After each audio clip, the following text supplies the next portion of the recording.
Metroid Prime 3 Corruption had an impossible task. It wasn't just following up a near flawless masterpiece in Prime 1, but it was also trying to evolve an already ambitious sequel in Prime 2. But for the longest time I've heard that Prime 3's reception was very mixed. So going in, my expectations were cautious, but my curiosity was stronger. And I think it has become one of the weirdest entries I have played so far. There's so much to both love and question about this game's design decisions. It's been one of the hardest games to really try and put myself in the shoes of a consumer who played this originally on the Wii, as I dived into this game for the very first time. That all being said, despite its ups and downs, I've come to really appreciate some aspects of this game, and I cannot wait to share my thoughts with all of you. So with that being said, let us enter the universe of the latest entry in the Prime series, Metroid Prime 3 Corruption.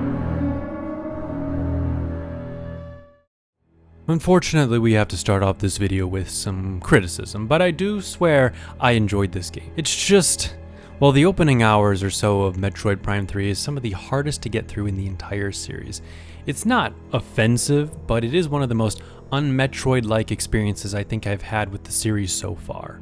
It starts off with Samus, our hero, arriving at a Galactic Federation ship to get her mission instructions and meet with a variety of other bounty hunters, which by the way I think all have really cool designs, and I have no real complaints about their inclusion specifically. I actually wish they were in the game more, but what I don't care for in this game is all the generic galactic humans and scientists that amount for more dialogue than any other Metroid game in total. I know sometimes setting the scene is important, but when we landed on Norion, I was pretty confused and honestly a bit bored. And one of the most confusing things in the intro of this game, playing it nowadays, is all the motion controls, which is of course just because this game released originally on the Wii, but nowadays it is a little bit weird to get into, as they start shoehorning these in to get old players used to this new control scheme while also onboarding the new ones, which I have come to the understanding that this was all a huge focus of this title, to be more accessible to the masses and shock them with the impressive features of the new Wii console. And accessibility has always been really a looming motivation in the background of these Prime games, especially in the Japanese market. Looking at old interviews, it was very apparent they were trying to onboard new fans to Metroid games and FPS games in general with this hybrid, more FPA adventure game instead. And Prime 3 simplifies the controls more to even allow a woman, I know, to play the game in a series where the MC is a woman. Here's a video of the series producer Risa Tabata demoing the game to the Japanese audience to show how easy it is to just pick up and play. And I guess you could say it mildly worked, as the game did sell better than Prime 2, but it was also on the Wii, which sold like 5 times as many consoles, and that is not reflected here, or I just don't know how math works. I do think if I had played this in 2007 as a kid, I would have just been shocked and awed by the spectacle of it all, especially the early Ridley boss fight that was built up while exploring the chaos on Norion, and admittedly was pretty damn epic. I won't deny that there's never been a truly disappointing Ridley encounter, but after Norion I actually dropped the game for a little bit and had to come back when I was a little bit more in the mood. But that was also slightly because of a personal burnout thing, and it doesn't really have too much to say about the game, because I think despite the game's weird intro that just didn't quite hook me and might not hook you if you haven't played this game in a while or never, is when you finally arrive on the first planet of Bryyo, that is when my heart really started to open for this game a bit more.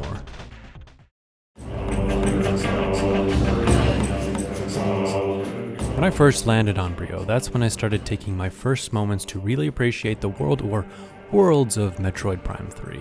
The atmosphere of Bryyo immediately draws you in with these huge statues of an alien with a hammer, and I was already put into theory mode, developing questions. Is this a war-torn faction of Spartan aliens, or a planet of weaponsmiths creating asteroid-splitting hammers? And I wasn't really too far off, but that's how good the environments in these games are, and that remains true from beginning to end. There's something so special about the various worlds in Metroid Prime 3, and frankly the entire series, at drawing you in and just keeping you engaged. Take Elysia for example. It's a steampunk sci-fi alien world suspended in the clouds with zip lines, cannons, and tons of robotic droids. Then there's the pirate homeworld, which is afflicted with a perpetual acid rain, and everything has a reddish hue to it, and it gives off an atmosphere that the place itself is poisoned beyond recovery. And if it wasn't apparent that these are the same people who made the other games, it definitely is here. But we are 3 games in now, and it has already been established as the standard for the series. And I mean, have you ever entered a new area in one of these games and thought, wow, this place looks boring? Probably not. There's also an air of mystery and beauty to them, even when they're covered in translucent alien slime. And Elysia is simply one of my favorite locations in the entire Metroid series, up there with even Sanctuary Fortress and Phaedrana Drifts. Despite its pleasing alien aesthetics, I do have one gripe with the worlds of Prime 3, and that's how it's all connected.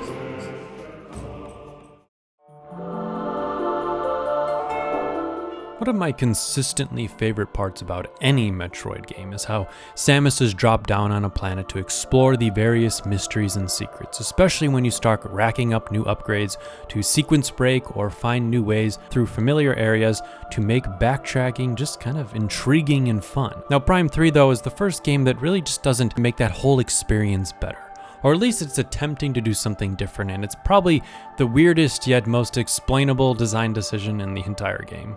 Because Prime 3 offers multiple planets to explore throughout the game, and that's pretty much a series first, and it does make sense to do this if you're trying to make the world feel much bigger for the hot new console that barely added any new power. And speaking of power, if you don't have much more power, how else are you going to make space just seem more epic? Well, you can also do things like give Samus a ship so she can explore new areas of the game. And again, these areas are beautiful, and it does bring even more potential to the variety and the various backdrops for this game. However, as fun as it was to explore one planet thoroughly, there's just something that I can't get behind in the Metroid formula by going back and forth between new planets all the time. It really is so weird to the point I even wrote in my notes, is this the Mario game or what? Because I constantly have to keep choosing different levels, it seems. And I have deliberated on this quite a bit, why I feel this way, only to come up with that it's a bit of a twofold problem. One of this is the design decision to split up the areas doesn't really let the tension of the situation build up as much. Because while the worlds are beautiful, there's not this sense of unease when you're playing through them, like some of the other games. And it's a good example of how just because the stakes are bigger than ever before doesn't mean that they will always result in a more gripping story. I loved the atmosphere of Prime 2 because yes, Samus was there to save the day, but it really did feel like she was stuck on Aether with no way forward than to beat the smaller scale immediate threat. The second main thing that really irks me about the design decision is while going through this game, you also never feel like it fully trusts you, which is kind of crazy because they decided to make the structure quite linear. Throughout my entire journey with this game, I never truly got lost a single time, which to some might sound like praise because I know some people will want a more linear design or even think that that means they designed it well, right? But in reality for this game, it's really because they just never stop telling you where to go next. There's just so much more dialogue and hints telling you where to go exactly in the game, even if you turn hints off in the game. And back to that whole idea of feeling some sort of tension, allowing the players to feel a little bit lost is a great way to build up that tension. Prime games aren't exactly horror games, but they are quite thrilling at times, making you sweat a little bit. And Prime 3, though, mostly does away with that pursuit, making a much more straightforward action game, which does help with the pacing, but does limit the potential for you to sit with the dire nature of the situation when someone's coaching you through the entire game. Also, despite the game's attempt at fixing the pacing issues of the endgame in Prime 1 and 2, they have added another, and that is all the load screens that keep you moving from planet to planet. I know this will probably sound like a bit of a nitpick, because honestly it is, but it has more to do with the standard the series has set from the very beginning with the 2D games, and that is being just a series about all gas and no brakes. Prime 3 has a lot more moments where the player is just left sitting to contemplate their thoughts of dread, and in another game that might be more acceptable, like a Bethesda game, but in Prime, the interplanetary nature does break the game up more than any other in the series rather than feeling like one cohesive adventure. Regardless, each area individually is indeed very fun to explore. It just almost feels like sometimes you're playing little mini Metroid games within one another. And more on the positive side, they have also added just tons of new and old movement mechanics, like grapple ziplining in Elysia, which kind of reminds me that I should probably play BioShock Infinite, or the ledge grab, which reminds me that I should probably go play Fusion again. There's also some really good platforming sections in this game, and I think it's a huge improvement on Prime 1 and Prime 2.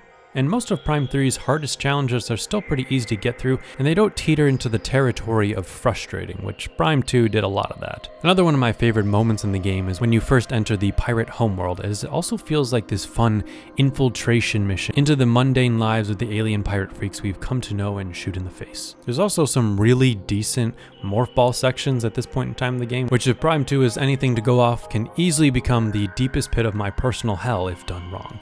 They've also added a smart new AI system in the game, which honestly, the first time I read that, I thought, I don't know, the game's enemies didn't see that much different from any other of the games. But then I read that that was the reason we got the glorious escort mission on the pirate homeworld, which usually I am not a fan, but for whatever reason here, I took the challenge on to save the 12 dudes, and I felt determined to save these useless grunts, and I was pretty disappointed in myself when I let one die. But there's also several of these sequences of the game that I realized are actually some of my favorite and added some of the most charm to the game later on.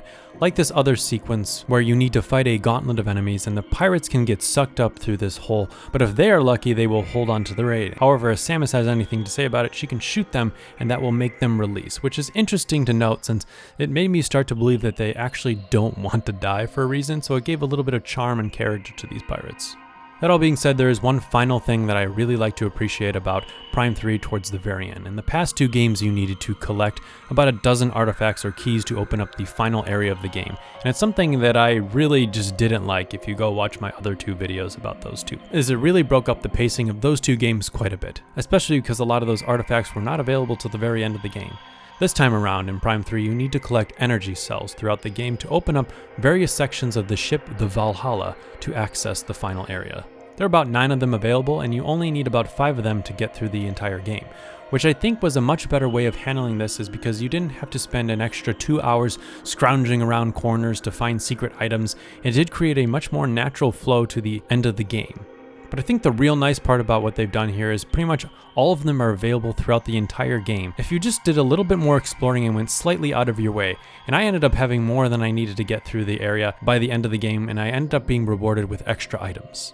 Now, I will recognize though, there are a few people in my last video who did express a love for this final hunt of the items, and if that's you, then whoops. Sorry, I guess it's my fault that they changed this in this game like 18 years before I played the game. But yeah, my opinion is that they handled this much better here. And I will say I probably exaggerated a little bit on how annoying it was in the last game, considering this addition into this game didn't like massively improve the game. It was just something minor that I really enjoyed. And there are definitely some other aspects of the game that definitely improved for the better here, that truly made a huge impact on my thoughts.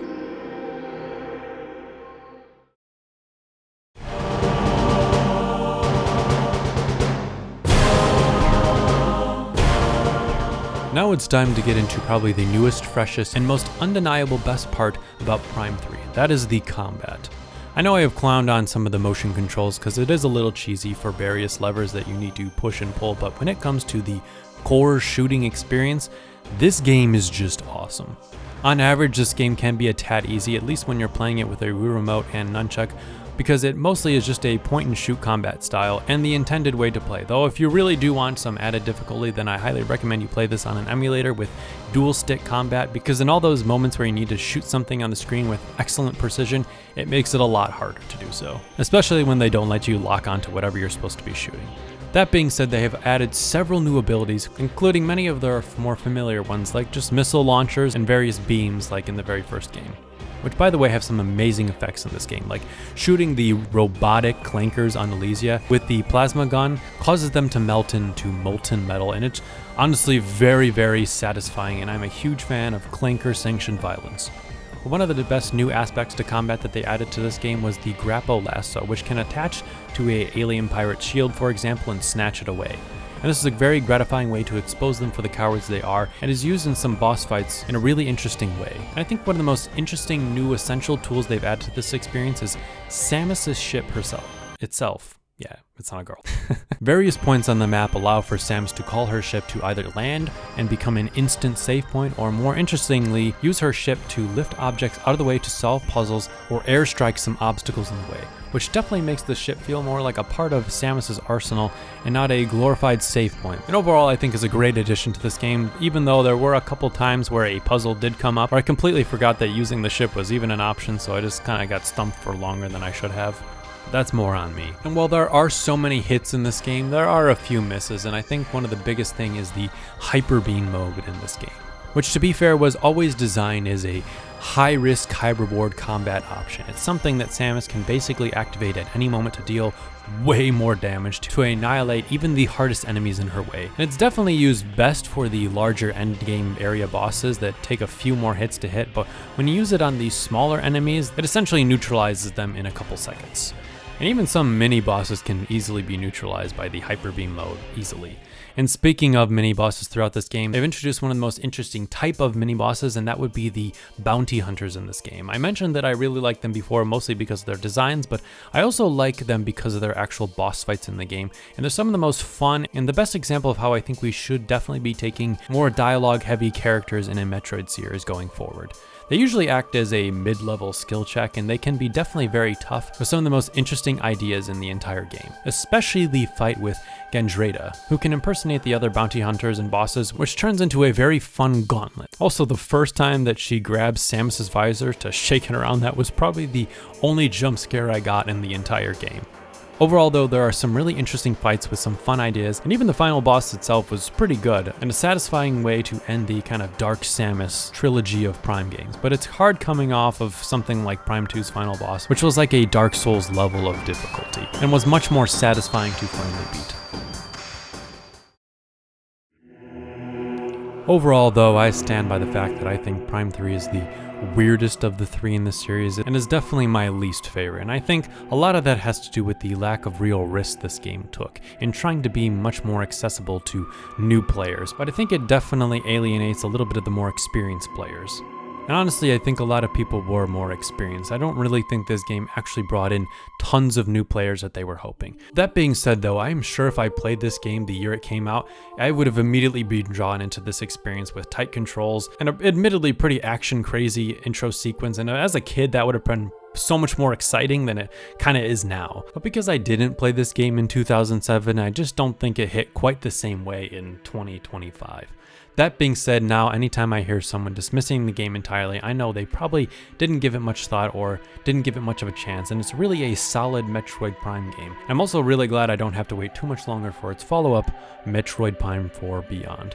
Anyways, I hope you will like this video, maybe like, subscribe, or even hype the video if you really enjoyed it, or maybe go check out some of my other Prime videos on the other two games, and I will see you in my next video, or at the very least, I'll see you on the release of Metroid Prime 4 Beyond.